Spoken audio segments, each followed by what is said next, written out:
这边的公投案虽然是头一遍无甲大选做伙举办，不过嘛是大家政党选读甲上热的一遍。都有真侪人烦恼讲，议题本身已经失去意义啊，算叫做政党相对大家结果。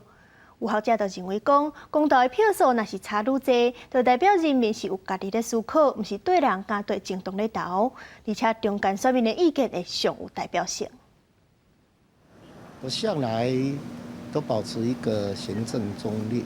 更何况我在脸书已经说得很清楚，由人民来做主。 这是公投的价值。替家己背花，强调对公投的看法，要是人民做主。新北市长侯友宜对公投的态度，到当票即天要受到外界高度关注。因为公投被看作是地方首长的头一战，侯友宜经历12文的风波，无明确表态。国民党主席朱立伦，还有前总统马英九，拢无大力谴责。学者就分析，或是公投这案无论结果啥款，侯友宜要拼连任，拢未受影响。 4项公投来底哦，反核四这项哦，基本上伊无法度那个同意啦哈，唯一的就表态讲做我支持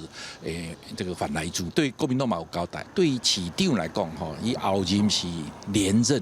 啊，连任一般来讲无什么重大错误的话，我看拢无问题啦。 4案公投内底就有2案是国民党立委提案，公投真做政党的对决，更有法度真正表达民意。公投在眼前的台湾。 其实某种程度还是邯郸学步，这4个议题如果票数出现了比较大的一个悬殊的差异，就可以看到，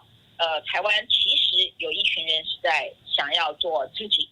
那这个差异就是显示他们对政策的偏好。学者认为票数开出来，若不是清一色4个案拢共结果，而且差异性真大，就表示中间选民对公共政策的理解甲判断，要是有家己的思考，无受政党伤大影响。记者民警曾派文台北报道。